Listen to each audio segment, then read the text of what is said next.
Hi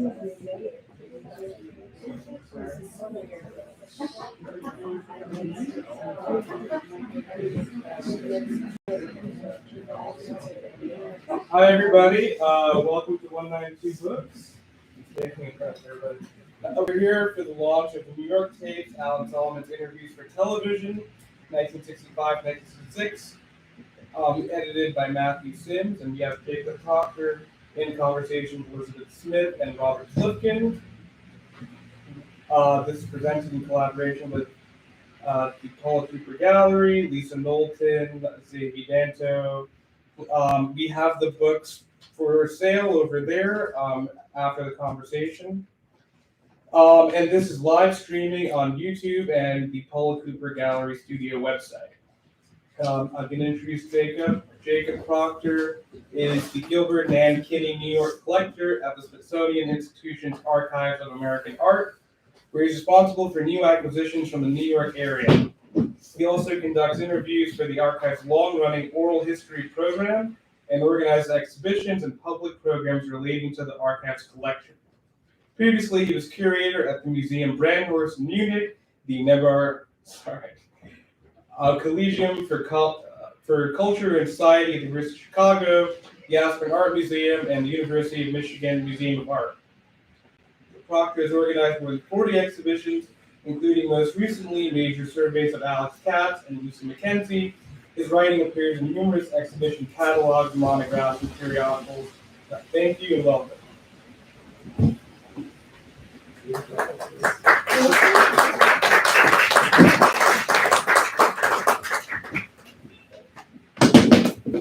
Excuse me, thank you, Scott. Getting over so hopefully my voice lasts. So I'm joined, thank you all for coming. I'm going to just introduce my two our panelists this evening, and then I'm going to talk a little bit about the book itself. Immediately to my left, Elizabeth Smith is the executive director of the Helen Frankenthaler Foundation based here in New York. Previously, she was executive director of the curatorial affairs at the Art Gallery of Ontario, chief curator and deputy director of programs at the Museum of Contemporary Art in Chicago, and curator at the Museum of Contemporary Art in Los Angeles. Besides Frankenthaler, we have a very esteemed guests here. Besides Frankenthaler, Smith's writings and exhibition projects have ranged from the work of artists Utabar, Louis Bontecu, and Janie Holzer to mid-century architectural topics, including blueprints for modern living, history and legacy of the case study houses. Her recent writings have appeared in Kathy Opie's 2021 Finding monograph and Action, Gesture, Paint, Women, Artists, and Global Abstraction, 1940 to 1970, published by Whitechapel Gallery in 2023. Also joined by Robert Slifkin, who is the Edith Kitzmiller Professor of Fine Arts at the Institute of Fine Arts at New York University, where he teaches classes on modern and contemporary art and photography. He's the author of Quitting Your Day Job, Chauncey Harris photographic work, published by MAC in 2022, which received the Historical Book Award at the All Call for the Orthography in Arles. He's also the author of The New Monuments and The End of Man, U.S. Sculpture Between War and Peace, 1945 to 1975, published by Princeton University Press in 2019, and Out of Time, Philip Guston and the Refiguration of Post-War American Art, published by University of California Press in 2013, which is awarded the Phillips Book Prize. His essays and reviews have appeared in such journals as American Art, Art Forum, Art Bulletin, Art Journal, Burlington Magazine, October, Oxford Art Journal, and Racket. I think you're probably one of the very few people who's published in both Burlington Magazine and October. So thank you both for joining us. Thank you all for coming out in the rain. So I'm going to talk a little bit about what this book is. This book was edited by my close colleague Matthew Sims, who is the Gerald and Benty Buck West Coast collector for the Archives of American Art. We sort of divide things up geographically at the archives. And as a scholar, Matthew is a specialist in both European and American art in the 18th and 19th centuries and the art of post-war California. And in recent years, he's published important studies of Southern California artists Robert Irwin, Helen Pashkin, and Ed Ariel. And it was actually in the context of writing this book on Irwin that Matthew uncovered these long forgotten transcripts, which had been actually donated to the archives in 1974.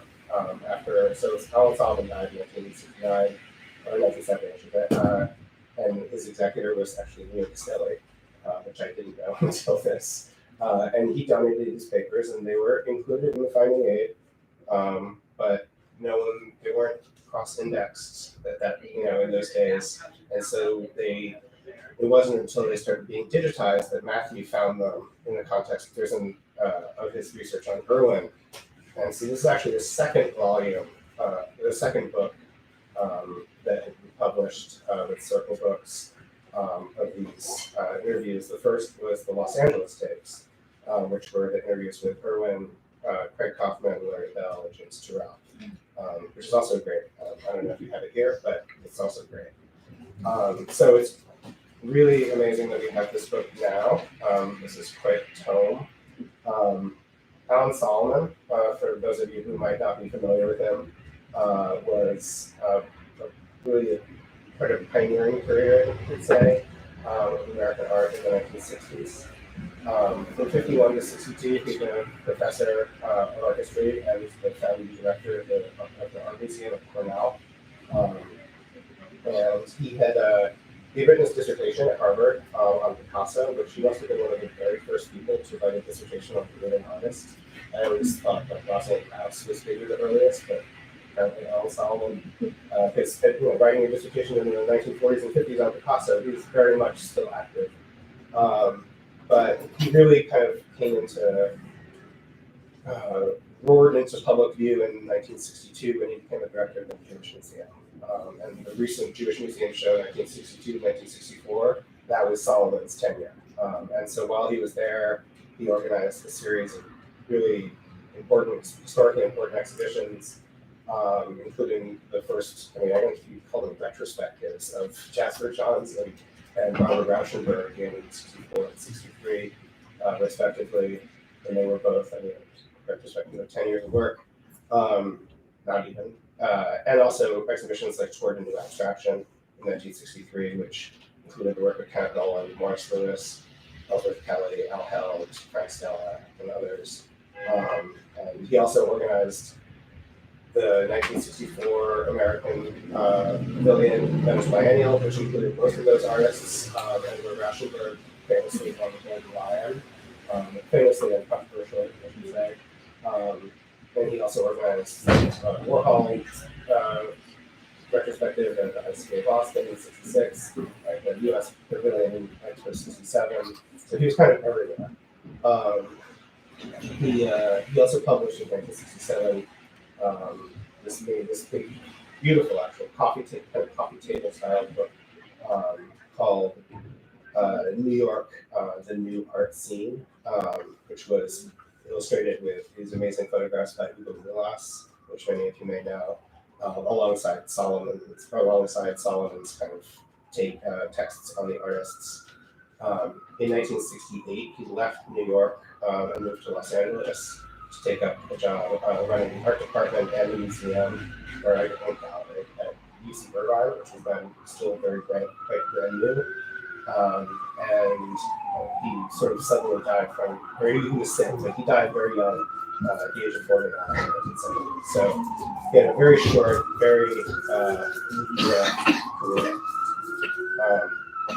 So this book, the background on the book, it contains 17 interviews that were recorded in basically about 5 months between December of 1965 and April of 1966.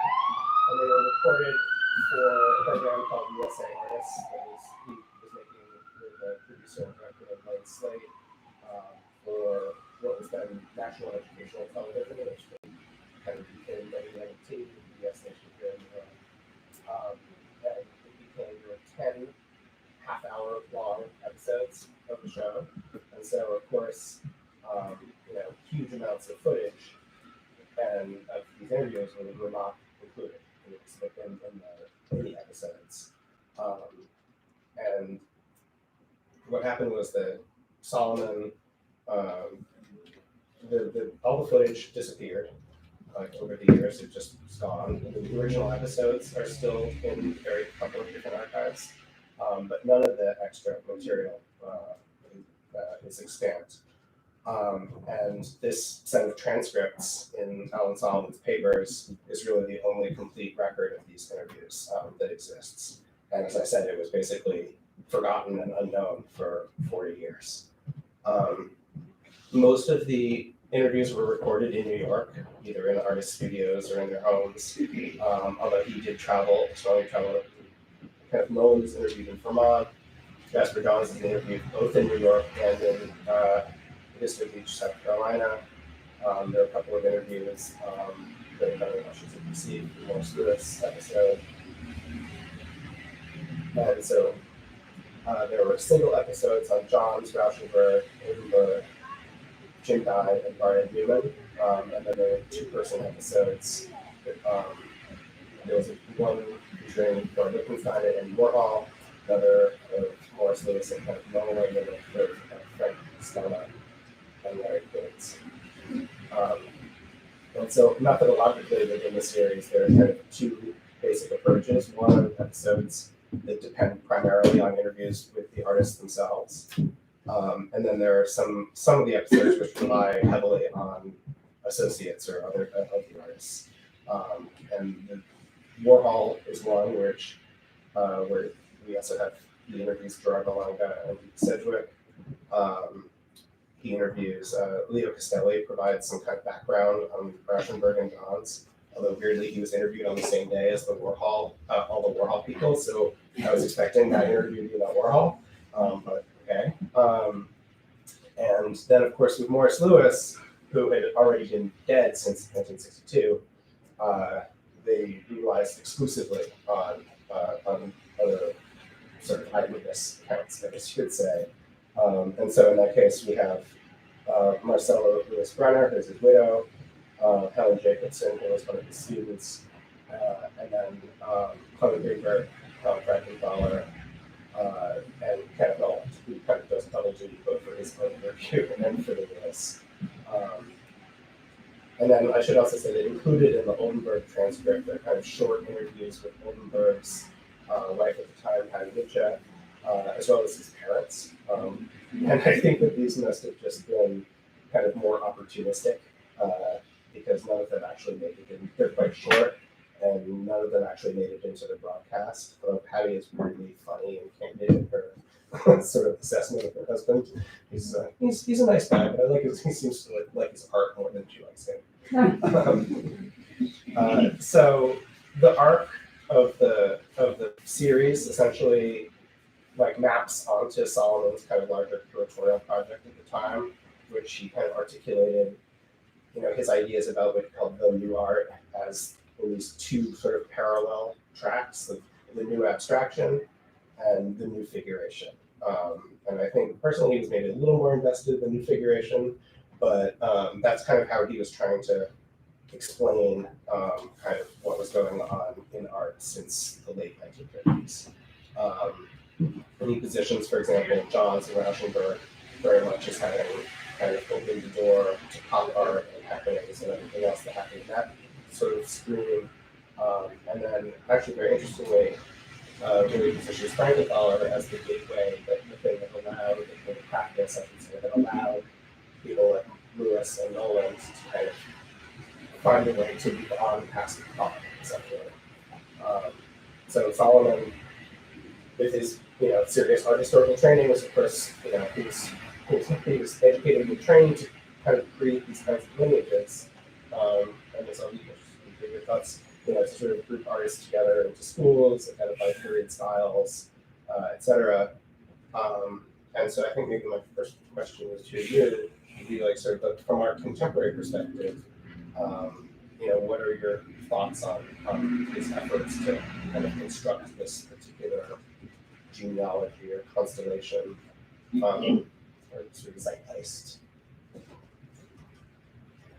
But when we were preparing this panel earlier last week, I was looking through the catalog to the museum show from a few years ago and came across this article he wrote in 1963 for Studio International. I think it's just called The New Arts.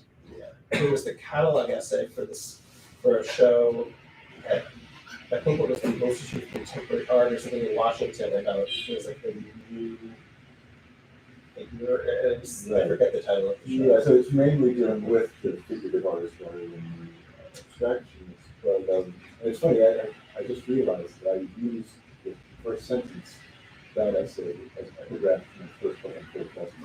So I was wondering why I knew about that article when I was sitting, where did that come from? But I hadn't read it.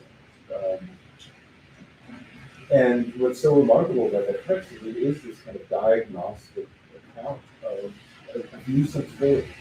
It's a sensibility that frames it in terms of expression of humanism, that there were people during abstract expressionism who were angry that art was becoming abstract and it lost contact with reality. And all they wanted was a return to imagery. But then he says, I don't think they wanted what has happened. And so he frames this new sensibility of the 60s as a kind of anti-humanist figuration, one that is fundamentally kind of ironic, maybe skeptical, unromantic. And I think what's so interesting about this corpus in this book is the way that artists like Johns and Rauschenberg and Oldenburg are in dialogue with artists like Noland and Frankenthaler and Morris, who on one level seem to be antithetical, but I think what Solomon recognized was that in some ways they both were simultaneously rejecting a certain kind of epic romanticism associated with abstract expressionism, and at the same time carrying this certain, I wouldn't say that there's a kind of, he recognizes a tradition that all these artists in their even kind of response to abstract expressionism are still engaged with it in some ways. So it really, I hadn't really thought about this academic training as an art historian. I didn't even know about dissertation on Picasso. That's really interesting. And the iconography of Cubism. Oh, wow. Yeah. So, of course, that's the only way you could do it. I'd like to read that. But you really do see that he is trying to see this both in terms of a genealogy and in terms of something new, as you say, kind of stylistic break. So for me, what's so interesting is precisely the way that he's, the whole divide between abstraction and figuration is not interesting to him. And I think from our contemporary perspective, we can see that that's no longer a meaningful distinction. I mean, I think that's been the case for a while. But that he's also recognizing that there's a way to paint representationally that doesn't have to be about depiction, that can be about something much more social. I mean, the other aspect is that he's so attuned to the question of the environment. And so that these artists are not so much depicting nature as they are depicting culture. And I think that's another place where these, someone like the colorfield painters and the photos are related. It's an environmental aspect. It's like, he's always asking them about, and I read the LA one too. For them, it's why, was living in Los Angeles affect your work? And most of the artists say no. And likewise, most of the artists who live in Europe say no, it's not about that. It's about, in some ways, the media is what they're interested in. This kind of burgeoning media environment that we're all working in. Interesting that he conducted this for LA interviews in preparation for a show that he did at the museum at Irvine. It was basically called like a new LA aesthetic or something like that. He says that he's committed to that. This idea that there is a sort of regional style. And of course, we all kind of feel that when we talk about Finnish fetish and light and space. There was something going on there that was distinctive. The artists were not. They were not interested in that. He did seem, I agree with what you're saying, so it was so interesting to read that article, The New Art. It's not one I had read before, and the two of you had. And then to compare it, it's a very perceptive way of discussing what the artists were doing. And then, turning to the through transcripts in his book and then watching some of the films, and he really seems to be somebody who was very invested in, defining the new. And I thought that was, also something interesting aspect of the whole period. And then I was doing a little further digging just to, sort of get more and refresh myself more in the context. I came across a number of articles written by others around the same time that deal with this idea of the cool. The cool comes up a lot in, analyses and discussions of this mid-60s period. I thought that was very interesting. And how it relates to Solomon too. That's the kind of anti-humanism. The idea that to be cool is not to be romantic, and it's to kind of look at things and not. With Warhol, in many ways, epitomizes this. Not to really have feelings about it. To just see things and not judge. Be open. This is the radicality, I think, of these artists. In some ways, it's very skeptical of the past. I think this new sensibility is very much about. I would say there's a kind of irony to it. Not so much a kind of cynical irony, but looking at the world and not being open to the fact that things aren't what you think they are.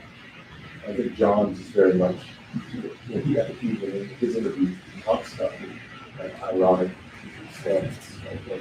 Those movements, the other word that he used that really caught my attention is neutral. Right? I wanted to take the American flag, this hard symbol, and neutralize it. And I think that speaks to that kind of coolness, just not approach things with preconceived ideas of what they might mean, but see them differently. And that's what I would do. Doing something different than what we think. That kind of non-judgmental attitude I thought was very interesting, because when you read the transcript for someone like Clement Greenberg, he's going down a different path, and he continues to emphasize and talk about the individual quality. And the contemporary artists are, they are involved with making work that has the same kind of quality as the work of the great artists in the past. Like very different approaches and viewpoints there. Right. I mean, it's the difference between experience and judgment. That these are artists, even Noland. When you stare in front of like a Noland target, it's an experience, kind of buzzy. Even though Greenberg might say, "Oh, but it's a good painter," and you're supposed to judge it. Ultimately, I think these are all artists. This speaks again to this kind of environmental or even theatrical aspect that we always talk about. That it's about a work like that would be experience. You can't judge the experience. You just have them. It's an interesting connection between the famous Stella dictum of what you see is what you see, versus like Noland, who is also probably comes pretty close to saying that in different words, but you're not supposed to look at anything else. There's nothing else there other than paint on canvas. In another kind of environment that he talks about is he tries to get almost everybody to talk about their relationship with what he calls like the scene. And so I guess, and somewhat more obliquely, he also tries to get people to talk about the market. And I think on the one hand, you can sort of see this as he's already thinking about his next project, which is the new art scene book. I'm sure must have already been working on that book when he did these interviews. And he's always asking them about who do they hang out with, what do they do, like what's their social life like, all this. Has success gone to your head, or like do you find it hard to, what is your commercial success specifically? Has that impacted you? And of course everybody's like, no, it just makes it so I don't have to worry about things and I can buy more paint. But I think it's also interesting in the way that is kind of interesting antecedent to some of our kind of the preoccupations of the kind of contemporary art world today. I don't know if you have thoughts about those exchanges. Some of them are kind of interesting. Well, I was struck by that same thing, and also thinking about it in relation to other things I read by other writers, other interviewers at the same time, who also seemed interested in getting people to talk about the singing. just strikes me, and you probably comment on this better than I can, but people that came up, like the artists that sort of came of age in like the late 40s and the early 50s, and went through all that, that period. From the mid 50s to the mid 60s, we have such a huge change in the art world. It's a very small community. There weren't the collectors so much. It was just a completely different environment. And I was struck by the profound change that took place in that roughly 10-year period. Absolutely, yeah. I mean, I think it's the difference between, 10th Street, which was where all the abstract expressions more or less lived, but one street, one block in this village, to this idea now that Jasper Johns is in South Carolina some of the time, that there's kind of expansiveness. And I think what the artists are responding to is precisely the sense that, no, we're not all hanging out at the city town. We have a much bigger point of reference. I think people like Oldenburg and Dine, that was the Venice Theater, that was given for Rauschenberg, and for Rauschenberg and Black Mountain. All these different points of contact that are very different. It is the kind of beginning of the art world that we know. It's Castelli, Castelli is the village for that new world where it is about market. But when you look at the Hugo Malus book that you mentioned, which is an incredible document, it's a large book with lots of photographs. And Sullivan Specs is very smart. Another fine piece of scholarship. But even when this is 66, 67, so far along into the success of these artists. The Rauschenberg studio is still pretty dumpy. And this bed is right there on the ground, and there are dogs sleeping on it. I mean, this is not the art world that we would even think of as the 80s, let alone the 21st century. It's still a rather modest bohemian place. And I think that's, that it really is this crucial moment where, yes, they're enjoying some success, but even on TV, I mean, that's something to think about in terms of, it's almost like Jackson Hall, like magazine, or something else. But it's still, it's nothing like our world right now.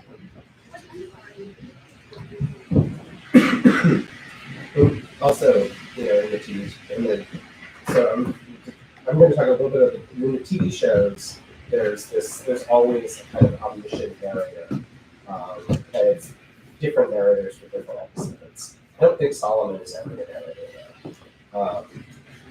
But interestingly, Solomon and his own questions are almost entirely left out. There's one exception being the Warhol episode, where he's like sitting in this kind of swivel chair talking to Warhol and trying to get Warhol to answer his questions, and Warhol just ends up making fun of him and repeating back what he says, which is, it's kind of interesting because Warhol makes Warhol in the show look much more unwilling to participate than he actually ends up being in the transcript, where he actually does open up at a certain point. But I mean, obviously, one of the things that the book does is it brings back that kind of dialogical structure of the interview, because you're not just hearing the artist responding, you're actually reading the question also. And you have that kind of back and forth that you don't have in the show, in the television shows. And obviously he wasn't conducting these interviews as, like oral histories in the sense that we do today. He was doing them for a much more kind of instrumental purpose of making the show. But I wonder if you had thoughts on him as an interviewer and his sort of how he's conducting himself. And it is remarkable to see how often he's stage managing, saying, say that again. He's asking, he discovered twice he has to tell the story about how he first discovered Jasper Johns and went to the Rauschenberg and Johns was taking him to meet him, So you get the sense that these interviews that have the effect of spontaneity are, prepared in many ways. So that was interesting in that regard. Indeed, the digressiveness is kind of remarkable. And anyone who's done the interview knows this, that what you read in the final version is a very small section of what actually is spoken, because you do have to kind of gain the trust of, Warhol. That is, it's remarkable because it begins as one of these classic Warhol interviews where he's not going to give an inch. But about 4 or 5 pages in, he starts actually saying some interesting things, and even kind of humane thing. But you have to get that sense that you had to get there. And even with Nolan, where there's like a 4-page digression about sports cars, which, you know, if you're interested in 60 sports cars, I think those things are absolutely necessary to kind of get the artist to feel comfortable to actually speak, because these, you know, it's a difficult thing, because these are all people who've already been interviewed multiple times. And so how do you get to say something both that is essential for the uninformed viewer who just wants to know about Jasper Johns' work, but then try to get them to view out of it. And I think Solomon does a pretty good job. I mean, you know, it's funny, he does have these sort of hobby voices that he returns to over and over again. You see that in the reading of it. But in general, I think it's an effective reviewer in that strategy. He tussles a bit with, you know, people too, in ways that I thought was kind of interesting, trying to get them to make particular points, or, you know, you mentioned Castelli, and one of the things that stuck in my mind was I would say to Castelli, don't give me a lecture about, I guess Castelli was about to talk about the painting that was behind him, and Don't give me the I sales want to pitch. hear that, so like, go. But he says that, I think, not because he doesn't want it, he doesn't want He that to be doesn't on the want it to be on the TV. TV. Right, I think this is something that's in the introduction, where you get the sense that he's very sensitive to avoid cliches. Right? He doesn't want people to just perform like they're artists on TV. He wants to kind of catch them much more naturally, and in many ways, I think it's successful. I hadn't seen any of these programs before I read this, and I just got some time on YouTube, and they're pretty good. I mean, they're very well crafted. Yeah, they're well crafted, and you really do get a sense of these artists we were talking before. What's also so amazing is that even the pop artists still kind of talk like 1940s people. You know, they have kind of such formality that no one can say. You know, but you realize again, this is a transitional moment. You know, Warhol, Warhol, and Rauschenberg doesn't do that. You know, even Oldenburg and they still talk like people who went to college with like very different kind of affect. Yeah, I was very struck that Rauschenberg says "like" in the way that everyone says it now. And he's the only one who does that. I mean, I think it's also interesting that you can tell. I feel like even though he had either worked on group shows or solo shows with everybody who's ever done it, except Frankenthaler, because you know. But I think you can really tell in the Johns interview in particular, because there's also several different, over the course of I think 3 or 4 sessions, you can tell that they already have such a rapport and such a level of trust between them that they can both have this kind of very, as I said, like instrumentalized conversation, but it's also still really like genuine and real. And I think that's really unusual for this kind of a project. And one of the things that I thought was most interesting about inflexibility. I think Nolan also, there's clearly a real friendship there, or at least a serious working relationship. Because I know it's a bit more film that was with Frankenthaler said work together. In fact, I took a look at those books from the time when supposed to introduce them. So colleagues said, "How our archivist is here tonight." And I was amused to notice that Frankenthaler wrote "TV man here." And she noted that this interview was going to happen. So really there was some distance and they didn't know each other well. But something that I thought was really interesting that comes across in the book, but not on the filmed episode, is that Frankenthaler talks about her own work for a while in the transcript, whereas in the filmed part, she's really part of a supporting cast that's talking about the work of Noland and Lewis, what they, how they exemplify the new abstraction. So I thought that was pretty interesting. And I hadn't expected that necessarily, so I became aware of the transcript to film version. There's a kind of hidden feminist discourse in this, especially with the interview with Oldenburg, where I moved into that. Really was. So, Oldenburg says, I collaborated with him, and you really get a sense that all the self-help was very Yeah. Well, there's this great moment where she said that like at one point he fired her, quote unquote fired her, and said he was just going to do all the sewing himself. And she said, "Fine." That lasted exactly one day because he was so bad at it. Right, and even the interview with Lewis's widow, you really get a sense of, this is the truism that, that these artists both obscured the women in their lives and relied on them fundamentally. You see that over and over again in these interviews. Yeah, the outtake, I mean, the things that didn't, the Lewis episode, the Lewis and Nolan is one that you can watch on YouTube.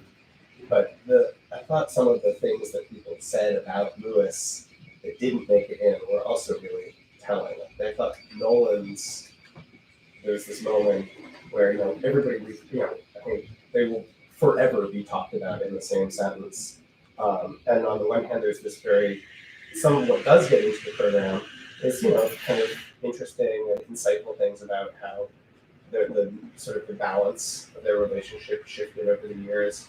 But there's this crazy moment where Nolan is talking about this and says, like, Solomon asks him, I guess I can quote here, I can just read it, but Solomon asks Nolan about when, about this, that. I feel like an exclamation mark. So he says, "Well, I was pretty shaken up because I had very ambiguous feelings toward Morris. I didn't trust him fully as a person. And on the other hand, I had extreme admiration and respect for his achievement as an artist of his stand." And that part is completely left out. It goes straight to the Morris was the most dedicated artist I've ever known in my life. Like dedicated, total commitment, all of this. But I thought there was Nolan in particular, his very frank assessments of his peers were quite interesting. Well, that's also, there's this kind of Rauschenberg thing with Morris, where you have Greenberg, Frankenthaler, and Nolan all say he's so committed, and he wouldn't let anyone see him paint. Right? There's this kind of mystery of how those veil paintings were made, and so you get these multiple perspectives of this person who said, every day he painted, yet no one ever saw him paint. It's kind of it also relates to in the Oldenburg interview and Rauschenberg interview, you get these accounts of happenings in theater performances by Oldenburg and Rauschenberg respectively. And again, these are things that we've known about. There's a watch that happening at the place in the swimming pool that was watched.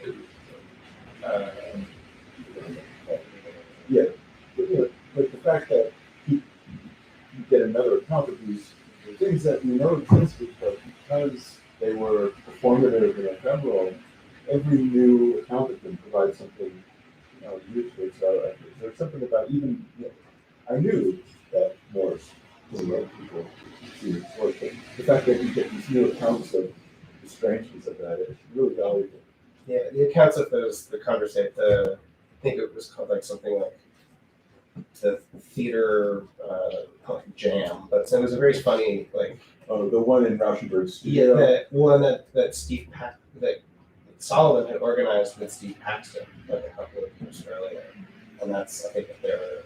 But yeah, it is interesting. It's also about when Greenberg says, "Well, I bet Lewis would have let me see him paint, but it just never occurred to me to go and ask." And I'm like, "Oh, it never occurred to you to go and watch the artists working?" So typical, right? Yes, I mean, I think it's a picture at the end. Nolan didn't trust him because Morris didn't trust anyone to allow him a little bit of the works. That's where that mistrust comes from.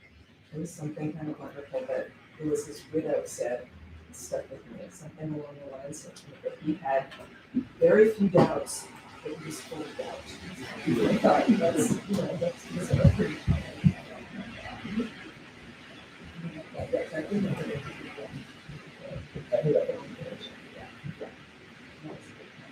But I have to say, I was wondering about whether Frankenthaler understood. She must have understood that she was being asked to speak about Nolan and Lewis. But she did. But the interviewer did Solomon did, ask her a number of questions about her own practice. And whenever I'm reading something about Frankenthaler, is she saying something new here to what, I read in another context? And, much of it was similar. But she did say some new things. And one of the things that struck me is that she talked about her work in series. And she rarely talked about her work as a series. She said, oh, this series, based in landscape, and the series based in, globs of color, and the series based in, memory. And it was very interesting because I wondered if she was sort of picking that up from the way other artists of the time were approaching their work in this serial way. Because I've never really seen that. We've seen her talk about it the same way in other contexts. That's interesting. And that actually brings up like maybe last sort of, and then we can open it up, but which is sort of beyond the specifics of the interviews included in this particular book. I think that what you just said about Frankenthaler and providing something new, like how do we think about the value of this kind of publication, like for research and scholarship?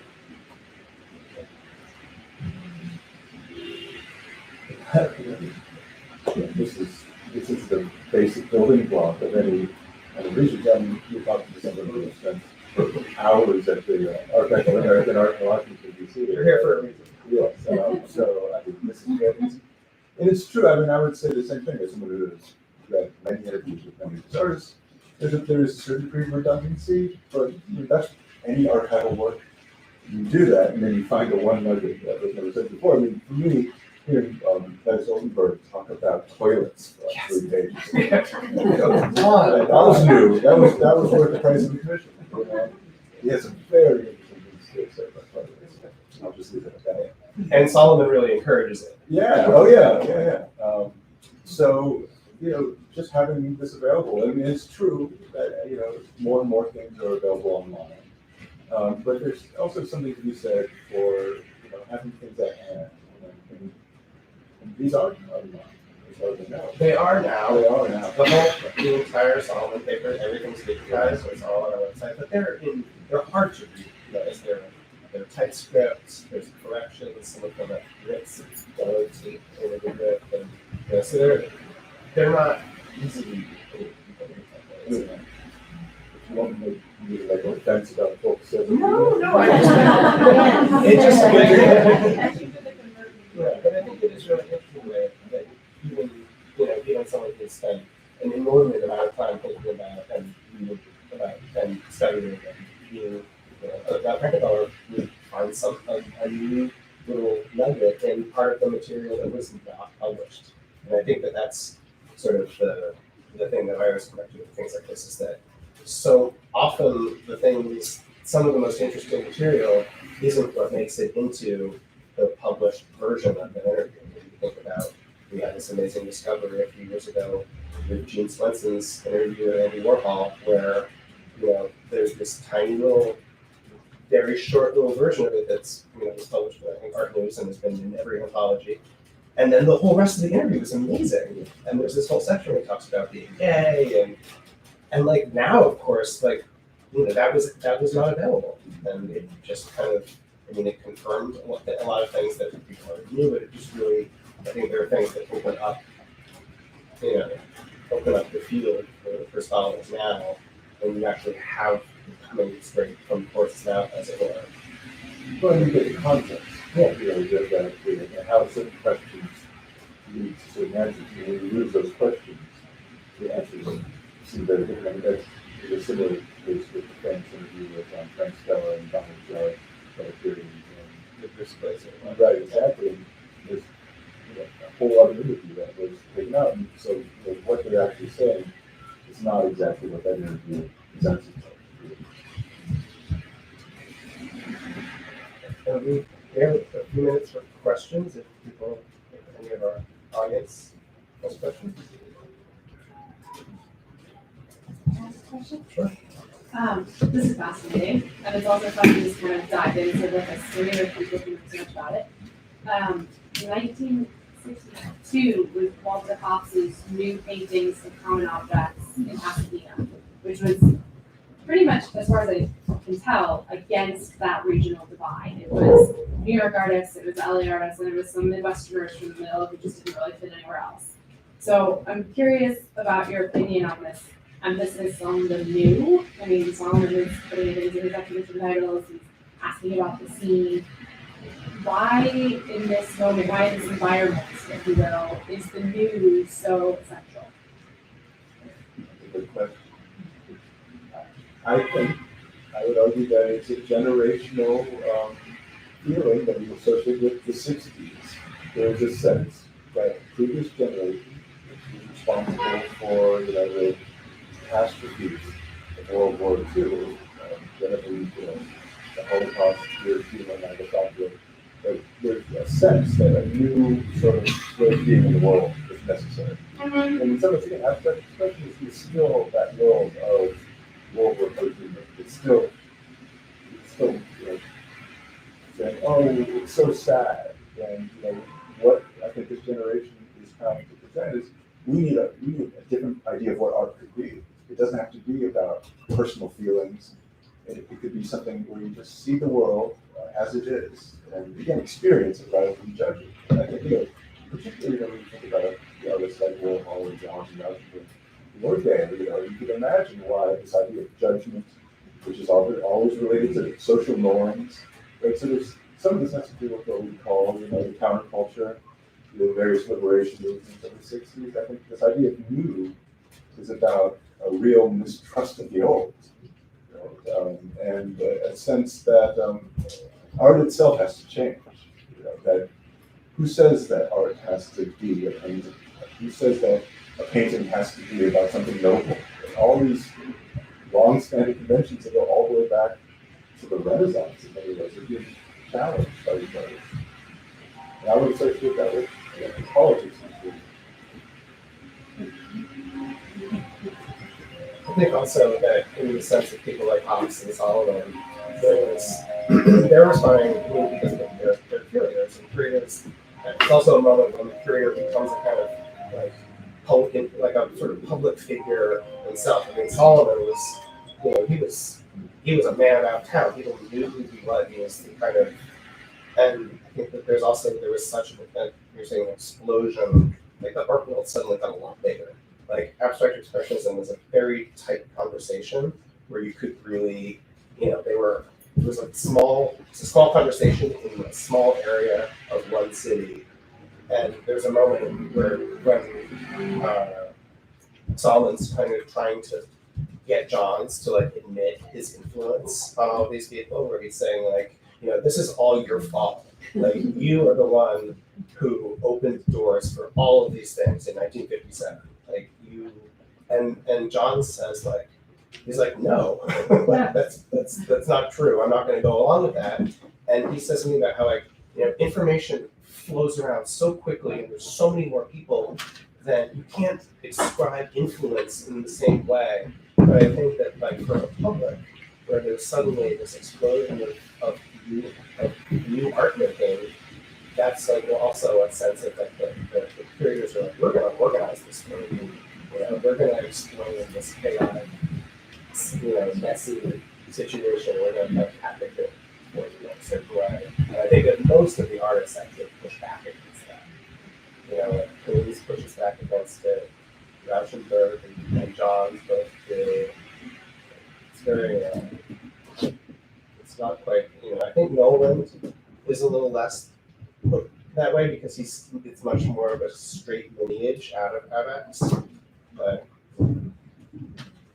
Solomon seems to really want to stake a position for himself too. I get that he's very much about trying to define this particular movement he's tracing, and I've been really engaged with for a long time. I think this came out that earlier when we were talking about it right after my first show. So he curated when he was at before he joined the Jewish Museum. it was a corner. He was a cornet that to do with the common object or something along those lines that does not sound too dissimilar to the Walter Hope show. But so New York centric as opposed to Tom's example, which is interesting. Interesting that the show that Solomon was doing. I think it got installed. I don't even know if you ever saw it, but in it was in 1969. It was for I think the new Pasadena Art Museum, and it was called like the second breakthrough in New York, 1959 to 64. So he also just had he had his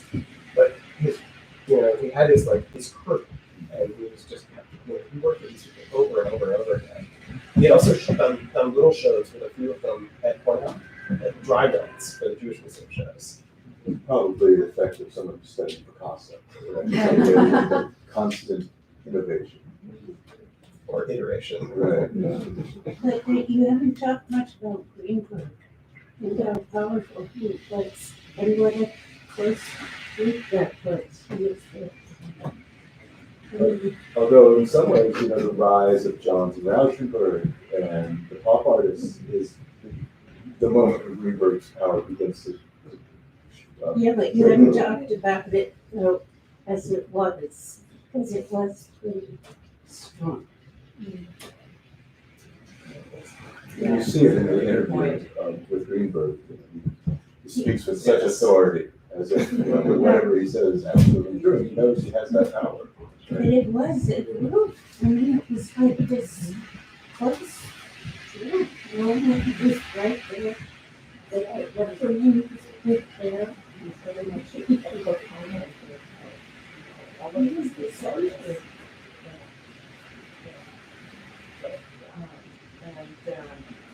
Yeah, I mean, so significant for advancing, the work that was at that time. But I didn't notice in reading the transcript of this interview that you have a sense that he almost seemed to be acknowledging the fact that, his time was passing a little bit. I felt that in how he presented some of his ideas, because he was pointing to some things that one would not have expected him to recognize or acknowledge.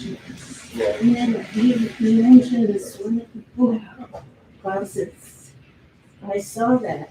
And Henry was in a boat in a swimming pool. He talks about that. He said that he wanted Henry because of the shape of his body. Yeah. Nothing to do with who he was. He liked the shape of Henry. Yeah. He does have a very interesting shape. I saw a picture of him in the Udo Malus book. A great face. Yeah.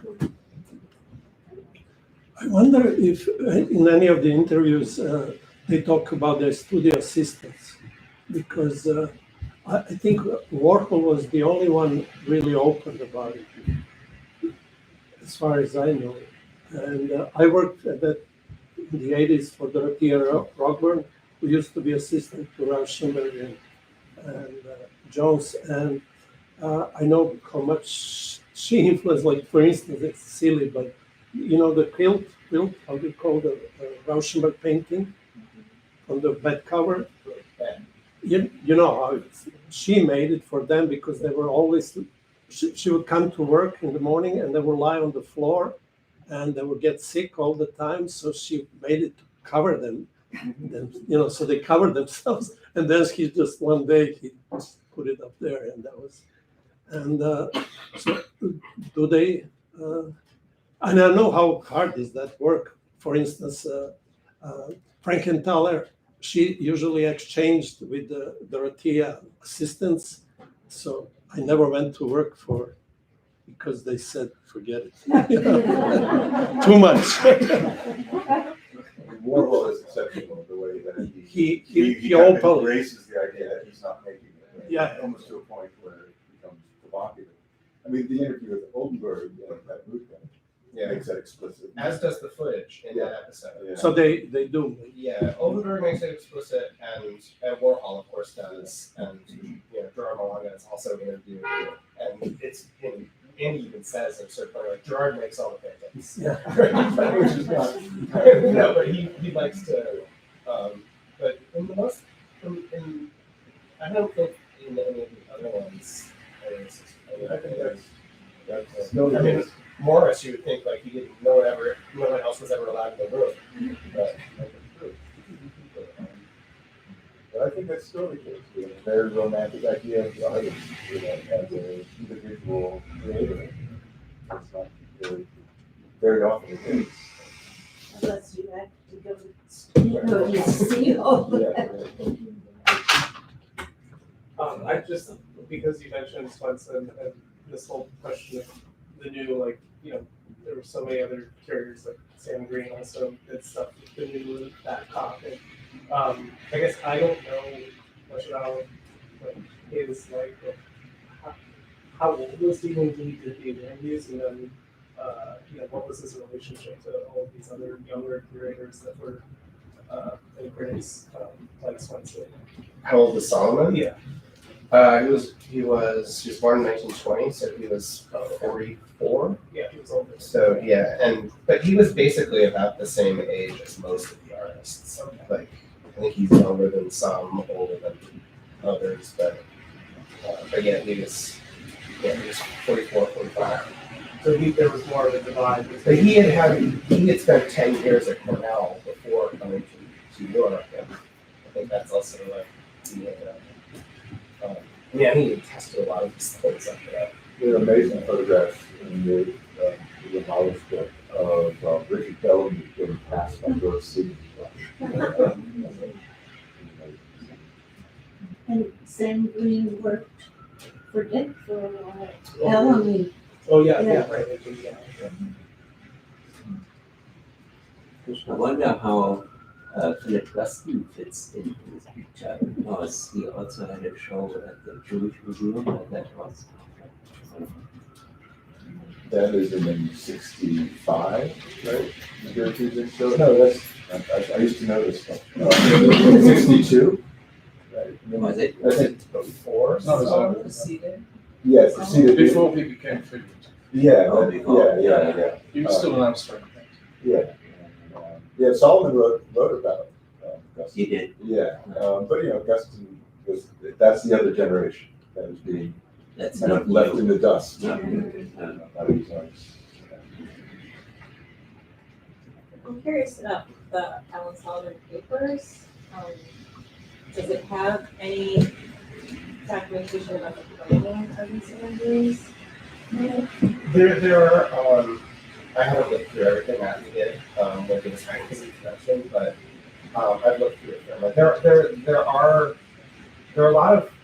a lot of material in terms of him getting the show up and running, in terms of like how he pitched it to NT and his correspondence with Lane, now blanking out his last name, but the producer who he worked with, who was much more experienced. I mean, Solomon had never made a show before.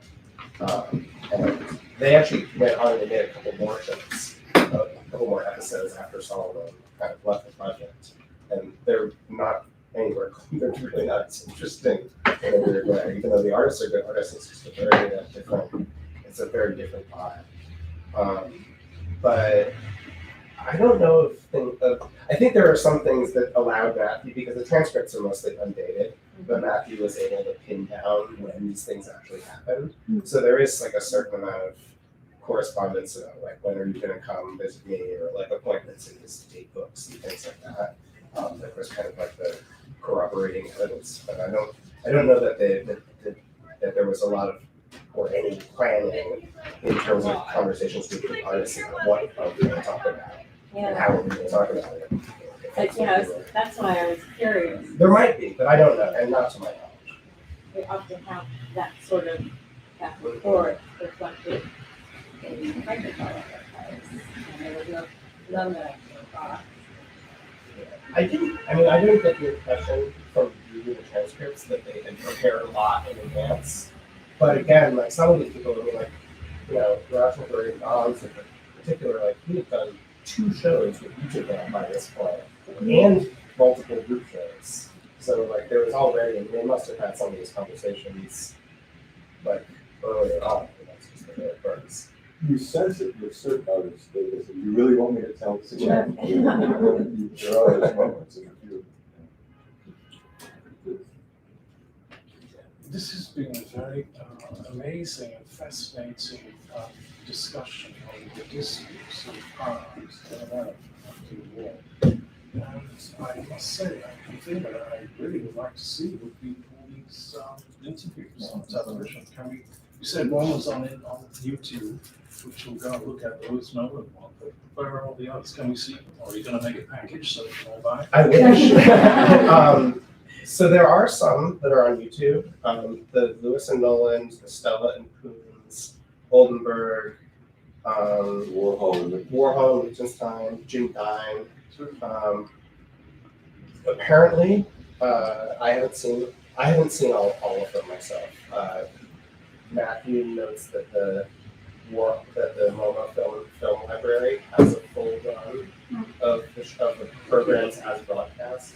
I assume the WAT archive also does. And then there's at least one other national film and television archive that seems like they have multiple, maybe not the complete series, but others, and they're not digitized. So that's I wish we had them, but we would digitize them.